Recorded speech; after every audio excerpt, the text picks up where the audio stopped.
Une fois la planche collée au support avec de la laque d'urushi, le travail est achevé. La fabrication des outils nécessaires à leur travail est un principe commun aux artisans de la laque de Wajima. Chaque artisan les confectionne en fonction de ses besoins propres. Ils produisent aussi leurs patrons et modèles. Ces ustensiles ne sont pas seulement des aides indispensables à leurs tâches. Leur conservation porte témoignage de savoir-faire et de réalisation unique qui trouvent ainsi à s'inscrire dans la continuité d'une tradition vivante.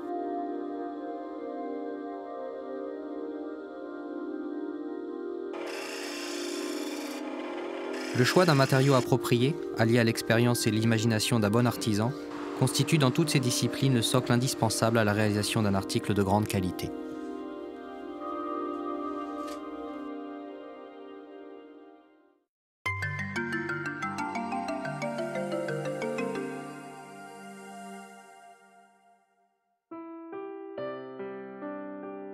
Dans le processus de fabrication de l'article, l'étape du laquage revêt une importance évidemment primordiale. Une fois le substrat de bois séché, on y applique une première couche épaisse comme base. C'est le shitaji. Bien séché, le bois absorbe mieux la laque qui améliore son étanchéité et lui donne la solidité nécessaire à la préservation de sa forme.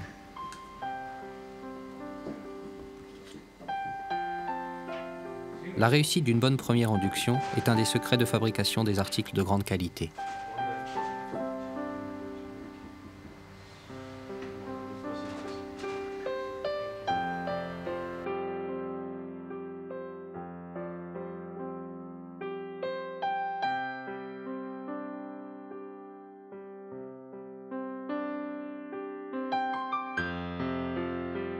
La laque d'urushi est obtenue par extraction de la sève de l'arbre du même nom après avoir été débarrassée de ses impuretés.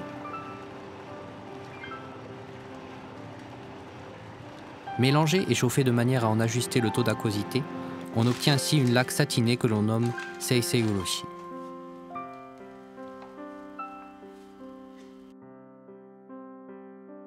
Affinée et bien transparente, la laque sera utilisée comme iro urushi, la laque de couleur. Au contraire, après adjonction de fer ou de carbone, on obtient une laque foncée nommée kuro urushi, la laque noire.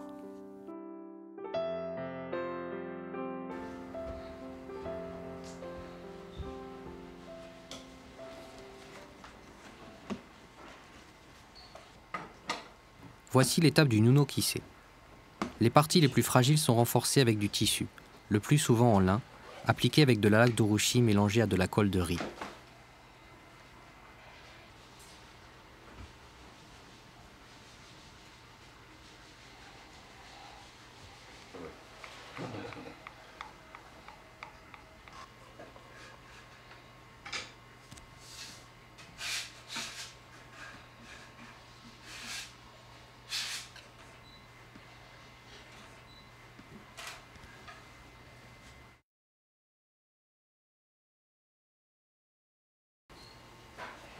Voici à présent l'étape du shitajitsuke. Elle consiste à alterner à maintes reprises l'induction d'une laque de plus en plus fine et le polissage de la dernière couche. Les parties les plus fragiles, telles que les bords, font aussi l'objet d'une induction supplémentaire régulièrement au cours du processus.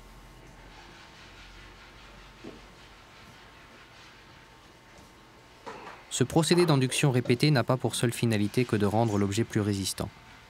De par sa connaissance intime du bois sur lequel il travaille et des propriétés de la laque qu'il confectionne, et grâce à sa maîtrise technique, l'artisan se projette déjà au cours de cette étape dans la réalisation finale de l'objet. Au gré des couches successives et du polissage qui s'ensuit, il s'applique à donner à l'objet son caractère propre et définitif.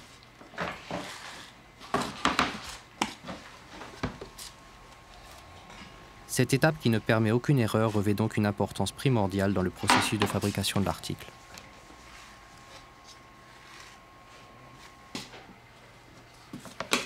Les spatules utilisées sont en bois daté, le cyprès de Noto.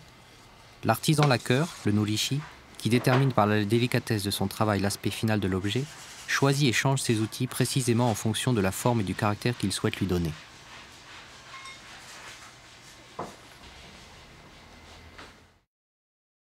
Après chaque induction, on procède au polissage de la dernière couche avec une pierre à poncer ou avec un morceau de charbon.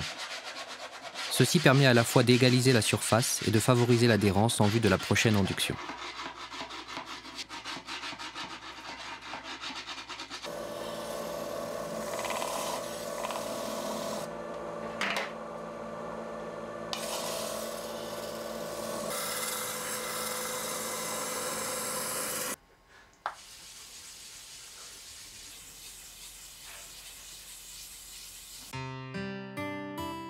Dans son ensemble, le procédé commencé par la pose du tissu et englobant les phases consécutives d'induction et de polissage est appelé Nunoki Seihon Kataji.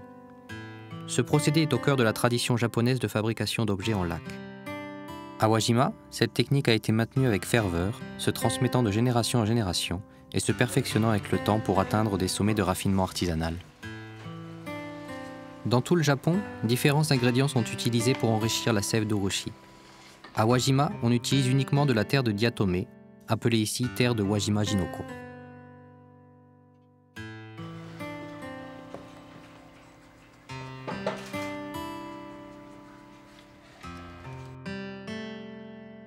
Voici un des endroits où l'on peut se procurer de la terre de diatome, près de Wajima. Cette terre provient d'une roche sédimentaire siliceuse remplie de fossiles d'algues. Elle est d'abord séchée puis cuite et enfin réduite en poudre avant d'être adjointe à la laque d'urushi.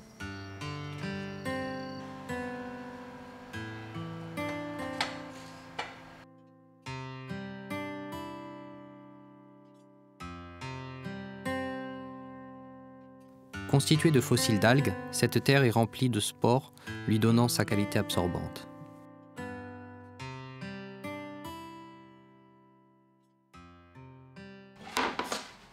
Mélangée à de la laque d'urushi, elle contribue à l'assécher et à la rendre très résistante à la chaleur. Nous sommes ici dans le Nushigura, où sont entreposés les articles en lac en cours de confection. Il est primordial que le processus s'étende sur une période de temps conséquente et que l'on accorde à l'article des phases de repos régulières après chaque induction jusqu'à sa finition complète.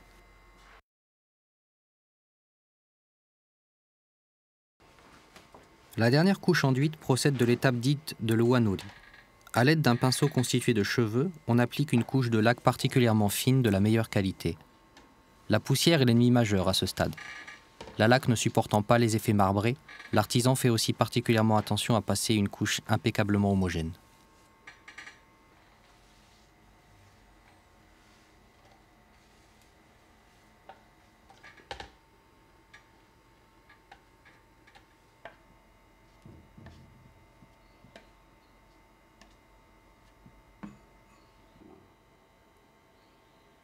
Toute particule qui viendrait à se poser sur la surface durant le laquage doit être retirée délicatement à l'aide d'un outil spécial, le fushi-agebo.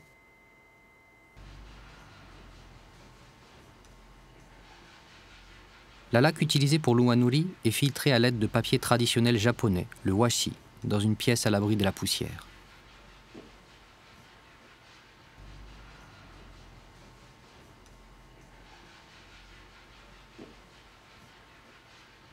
Ce travail ne requiert pas seulement une grande maîtrise dans le maniement du pinceau. Les climats, les saisons et l'humidité influent grandement sur la qualité de l'urushi. La laque doit être préparée avec le plus grand soin. Le savoir-faire de l'artisan d'uanuri lui confère la capacité d'ajuster sa préparation pour qu'à chaque utilisation, il puisse obtenir un enduit d'une qualité optimale.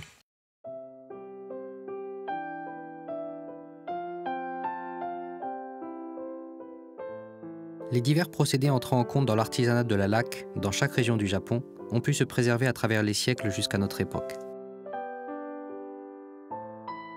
Les deux éléments distinctifs de la laque de Wajima sont le travail du bois et le procédé de laquage selon la méthode du Nunoki Seihon Kataji.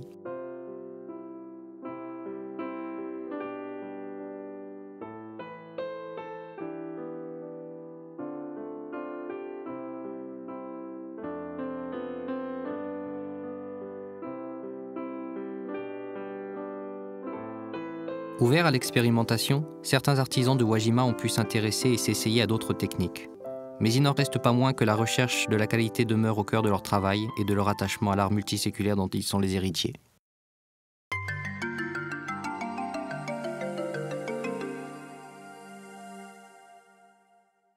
Parvenu à l'étape de la finition, l'artisan peut choisir de passer une dernière couche de laque sans polissage ni ornementation.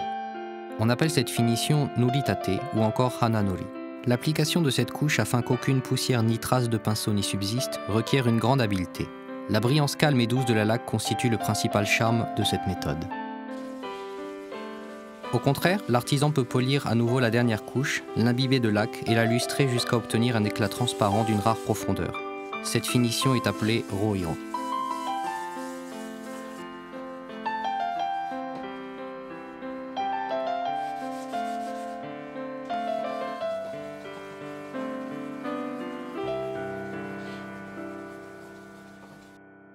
L'abrasif utilisé pour le polissage est un morceau de charbon provenant de bois de vernicia ou de styrax. La dureté et la densité des cernes influent grandement sur la qualité du polissage. L'artisan doit donc bien connaître les qualités du bois dont il utilise le charbon pour mener à bien cette étape.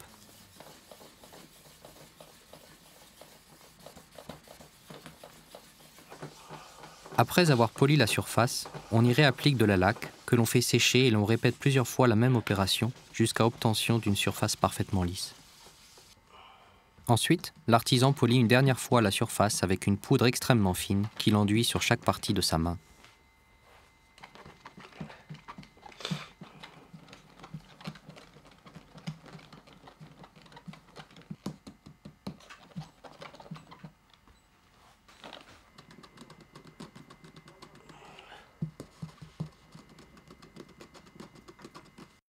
Après cette étape, appelée tsuyaage, la fine couche de laque en surface est débarrassée de toute imperfection ou aspérité pour revêtir la belle apparence d'une eau calme et réfléchissante.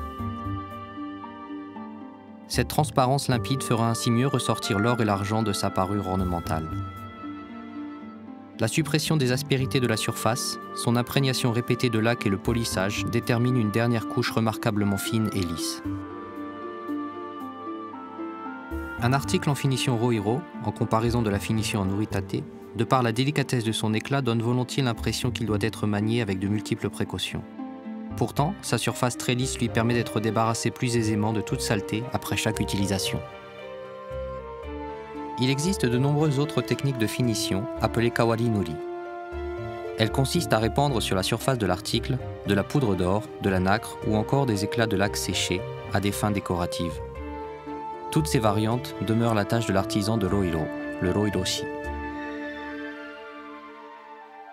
Agrémenter la surface vierge de l'objet de motifs décoratifs lui octroie une dimension esthétique supplémentaire.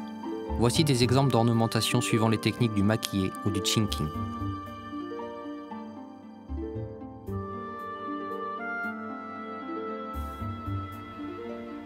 La technique décorative appelée makié est l'un des emblèmes de l'artisanat de la laque d'Urushi au Japon.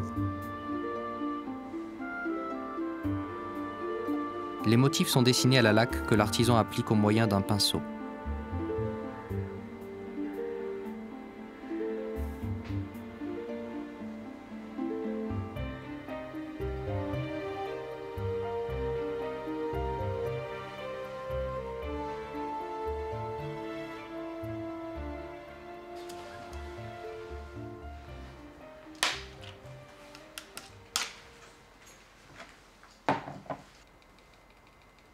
Ici, avant que la laque ne sèche, on fait ressortir les motifs dessinés en les parsemant de poudre d'or.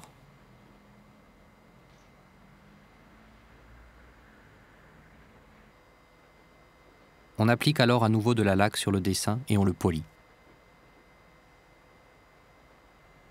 La technique générique du makié recouvre de nombreuses variantes comme le hira-makié, le taka-makié et le togidashi-makié, emblème d'une tradition artisanale vieille de plus de 1000 ans.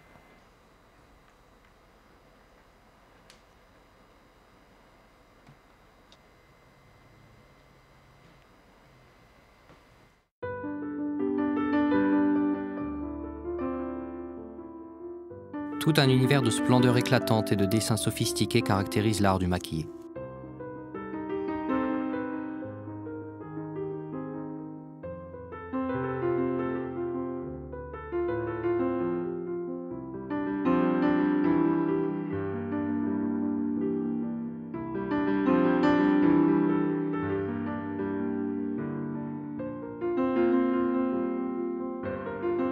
Conjointement au maquillé, le chinkin est une autre technique de décoration très couramment utilisée à Wajima.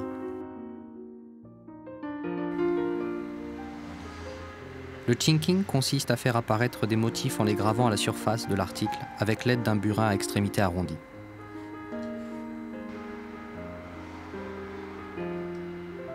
Qu'ils gravent des courbes ou des points, les artisans adaptent leurs lames selon leurs besoins pour servir au mieux leur dessin artistique.